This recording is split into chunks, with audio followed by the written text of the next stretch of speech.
Alright, just thought I'd do a quick video on this thing. I've been messing with it, just in case you want to see what's underneath all the stuff.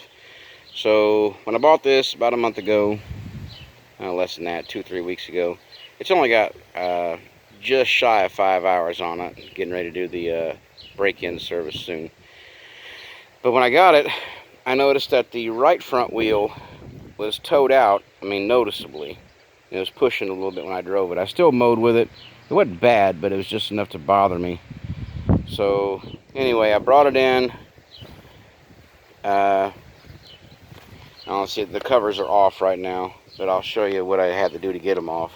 So there's one center cover. You take out that one bolt here. And then these front cover, you got one bolt here, one bolt here. And if your rubber floor mat is here, you just pry up the bottom with like a little pry bar or something and push that plastic clip out. There's one on each side. But you don't have to take the whole thing off, just the one closest to the seat. You pry out that plastic clip, and there's 2 bolts underneath there, same as these ones up front. Take those 2 bolts out. You'll have to take the 1 bolt out of the accelerator pedal, and it's just got like a little fork that fits over this here. You just take that 1 bolt out and you gotta kind of wiggle it out. Get that out. The cover was loose, but you still got your front lights, so you got to pry out the 2 plastic clips here that hold the light harness in, and then you got to lift the cover up a bit and reach underneath of it and undo the 2 little clips on this LED light on this side. Undo the 2 little clips and feed it back through the hole, or feed it back through this hole that way, sorry. That'll come over here, and then you unplug the light harness here. After that's done, you can take the whole cover off. Of course, you have to take off the back cover. That's easy. That's just that 1 bolt they give you the tool for. Up front, you got 2 bolts over these covers here. 1 bolt here. And up underneath here, you'll find one of those plastic push pins that you got to pull out the center of it, and then the whole pin comes out. You do that, this cover will pull off. There'll be a little plastic spacer under here that it just comes out. It's not a big deal. You can see how it goes back together. But once you get that off, this is what you can see there. So, the steering wheel, and I had to recenter mine, but anyway, you can see that little nub sticking out there. I can get a better angle. Little nub. So when you turn the wheel, which is what I'm going to do here, I'm going to turn the wheel, that nub flexes back and forth. It's just like moves on a big arc, with one on each side. So basically, just eyeballing, you just got to make sure that that nub is the same length on both sides. At least that way you'll know that your center is steered, or your steering is centered. Once that was there, I could really look at the front wheels, and before, like I said, the right front was tow out. Well, it was still tow out, but not quite as much. But the left front was also tow out just a little bit, not as much as the right. But when this was centered, my steering wheel was about 3 or 4 splines off. So the first thing I did is, you can take these heim joints off. It's just a 14mm top and bottom. Take that off. There's a little jam nut on the back of the heim joint there. And since it has these opposing gears here, it's not like you would think on a vehicle where you adjust it out and it tows it out, or adjust it in and it brings the tow in. It's actually opposite of that. So I adjusted it first to begin with 0 tow. And that did not drive worth a hoot. So I looked online. Some guy says, you got to have positive tow. They got to be towed in a little bit. They say not a lot, but a little bit. So first, like I said, I centered those nubs best I could with the eyeball to let me know that it was in the center. The steering was. Then I adjusted both tie rods to where, see if I can get a good picture of it. It's just slightly toe in, just barely. And that took a lot of trial and error. I bet I adjusted them 5-6 times. You know, go slow because it doesn't take much. I did that. Then I took off the steering wheel. The cap's not in there right now. The cap literally just pries out with your fingernail. I didn't even have to use a screwdriver or anything. It's barely in there. Took that out. One bolt. I think it's 13 millimeter. Take that bolt out, and it's splined just like an automotive steering wheel. Just pull it off, turn it, put it back on, put the bolt back on. No big deal there.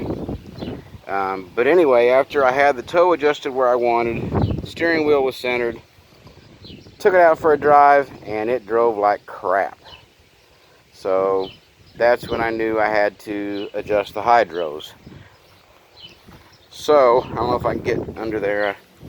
What I've been doing is I'll put the jack under there, jack it up, and I'll put it on a couple ramps. I tried to drive it up on the ramps, but it wasn't working out. Oh, let's see if I can get under here.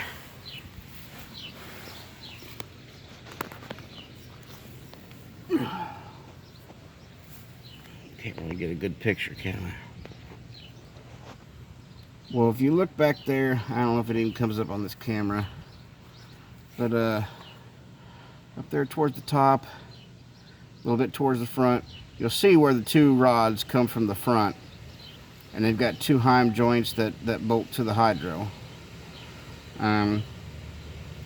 Same thing pretty much as the tie rods up front, but it's two 14. Well, actually, I used a 14 millimeter wrench on the back side and a 14 millimeter deep well socket on the front. First, before you do any of that, make sure you take a 14 millimeter wrench and back off the jam nut. Back off the jam nut, you know, a few turns. Took the bolt off, and then all the threads, both back here and on both ends of the front tie rod, all the threads are right-hand thread. So, like on the front, there's no flat on the tie rod. You gotta undo the heims, but anyway.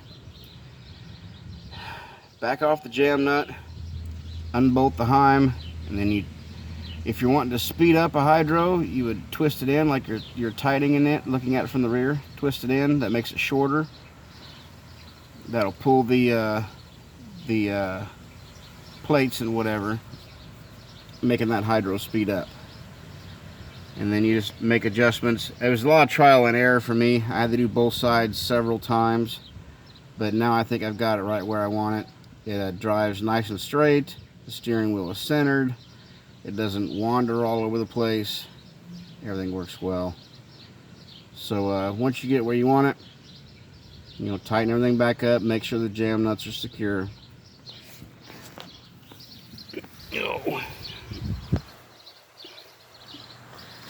I actually just got done doing it, so I still got to put it all back together. It's not really a big deal. Small handful of bolts, and yeah, but that's what it looks like under there. Got that one gear that swings back and forth in an arc. I don't know if I can get a good picture through here of the steering, but the steering controls that gear that swings back and forth. Can't really see too much in there. And you can see this is where these are the rods that go back to the hydros. They swing back and forth on that track. I'll turn the steering wheel here so you can see. I'm turning to the left.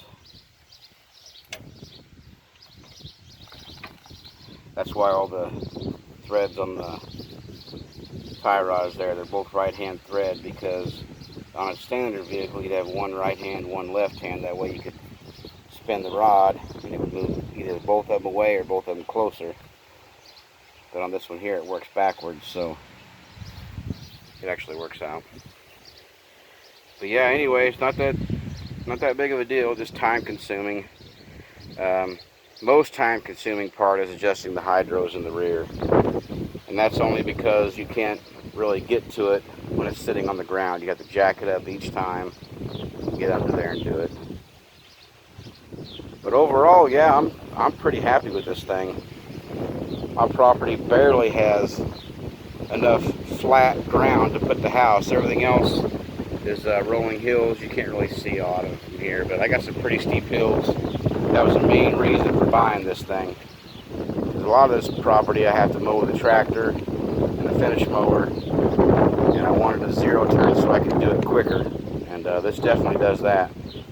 Can't even see it from here, but way over there beyond those trees is my corner pasture, and it's anywhere from 19 to 24 degrees or so, at least where I measured it with the app on my phone.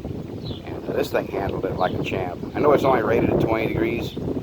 That's mainly a engine manufacturer spec, make sure it doesn't have oil starvation issues, but as long as it's not a prolonged period, I don't see it as being a big deal.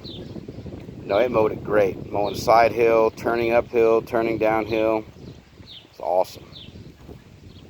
So anyway, there you go. If you ever want to do a quote-unquote alignment on it, that's basically how you do it. Hope you enjoyed it.